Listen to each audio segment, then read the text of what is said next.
The Holy Gospel according to Matthew, the 25th chapter. Jesus said to his disciples, "When the Son of Man comes in his glory, and all the angels with him, and he will sit on the throne of glory. All the nations will be gathered before him, and he will separate people one from another, as a shepherd separates the sheep from the goats.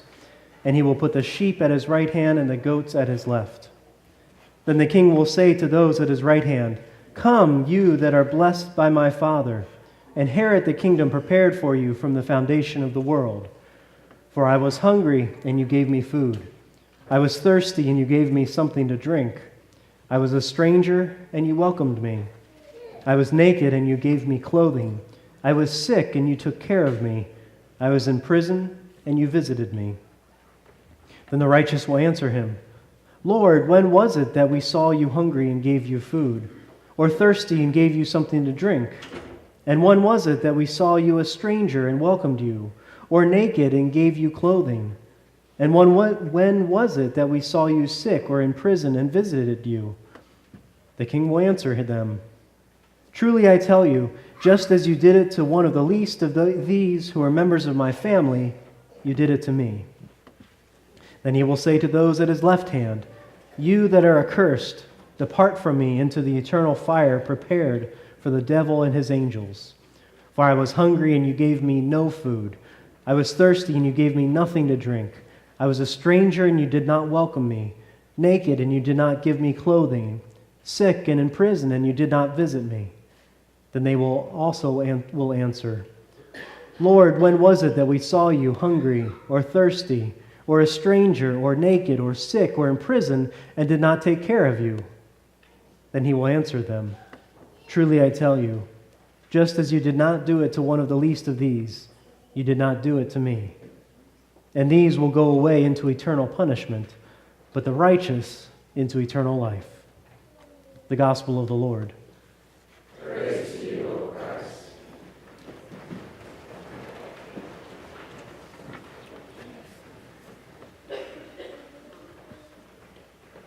All throughout the day yesterday, I was being flooded with pictures and messages from my old high school. You see, I learned that my hometown is building a new high school to replace the school that I attended.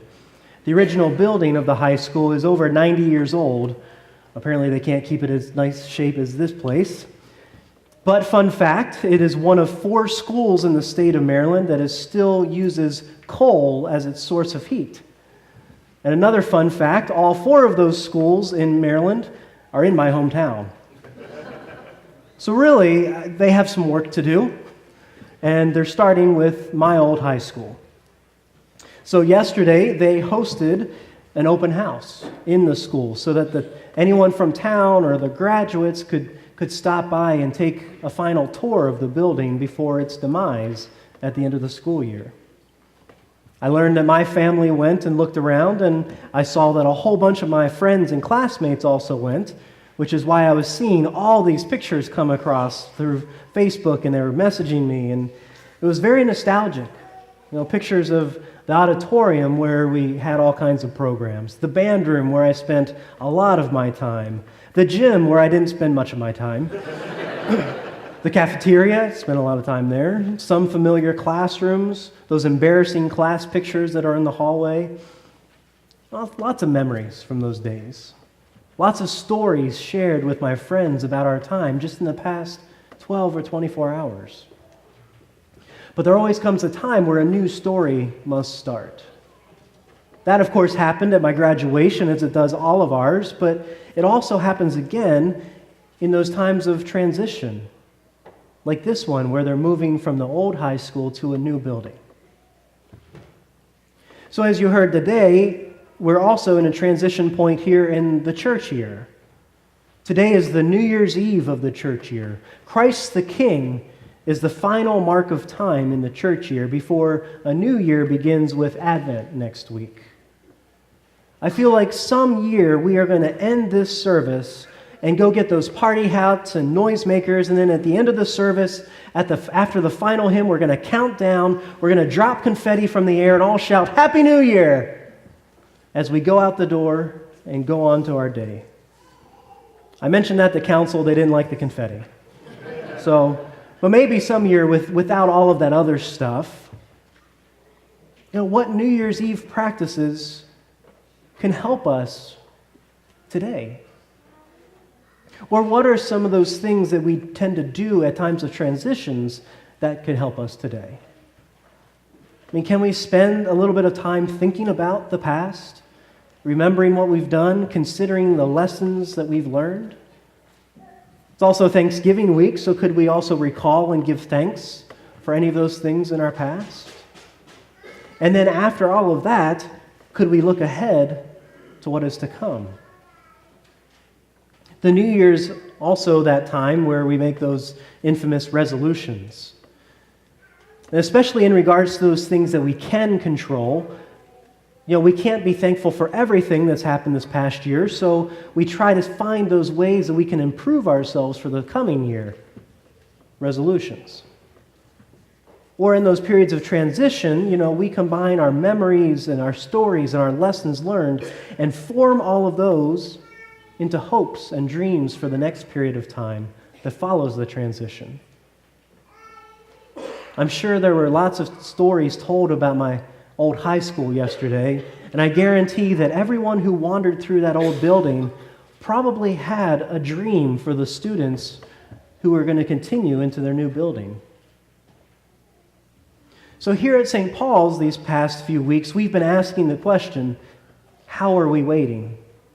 As we continue to talk and hear stories about Jesus' second coming, all the while waiting for this transition into the next season, when we're waiting again for Jesus' birth among us at Christmas time. How are we waiting? What have we learned in our journey with Jesus throughout our past? And how did those create hopes for the season to come and how we plan to follow? I guess in a sense we're asking, will we be sheep or will we be goats? We heard that's how Matthew describes what's going to happen when Jesus returns to this world. He said, "The Son of Man will sit on the throne of glory. All the nations will be gathered before him, and he will separate people one from another, as a shepherd separates the sheep from the goats." Many would call that the final judgment in the way they would describe Jesus' return. The good separated from the bad, the righteous from the unrighteous, the heaven-bound from the hell-bound. But yet we can still hear a little twist of words in the way Jesus describes what's happening. First off, he does describe himself as a king. He'll be seated on the throne of his glory. But the sorting that he talks about, it doesn't really occur in the way that a king would typically bring down a proclamation from his throne. He also could have said that this sorting would occur in a way that a judge separates the innocent from the guilty or grants freedom or punishment. But instead of either of those things, Jesus describes this process in the terms of how a shepherd separates their animals, one from another. So a king, typically concerns himself with the rule of a nation. A judge concerns him or herself with the rule of law. A shepherd is concerned with the care and the well-being of their animals. A shepherd wants what is best for the animals that they're called to tend.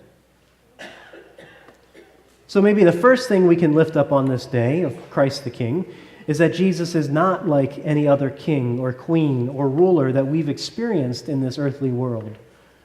Jesus' rule or Jesus' power come not from might and conquest, but come from love and humbleness. The other thing that makes this day noteworthy for us is that other interesting piece of the gospel story we heard. When that king, like a shepherd, separated the people to his right and left hands, and when he told them that they were placed on that side because they either did or did not do one of those things, give them food or drink or welcome or clothing or care or a visit, those people didn't deny doing or not doing any of those things. What didn't they know? They didn't know that Jesus was there when they did or didn't do any of those things. And how often do we not recognize Jesus among us? How often do we do the things we do or not do the things we don't do simply because or simply out of habit instead of intentionally thinking about doing them in Jesus' name? Maybe our waiting needs to be more intentional. Maybe everything we do needs to be more intentional, recognizing our claim as children of God, doing all we can to build God's kingdom around us here, looking out for and serving the least of these at all times and in all places as if they were Jesus himself. That can be big shoes to fill, I know. And there are times where we might be uncomfortable about it or not know what to do or have major questions. But I think we know we've been equipped for this work. And God, our King and ruler, is with us in the midst of it all. So we keep doing what we do, knowing that Jesus is in our midst, knowing that Jesus might be in that stranger. And we knew it, and we do it again in this time of waiting, knowing that Jesus is with us and knowing that we are doing this together as the church. So on this day of transition, Happy New Year. Amen.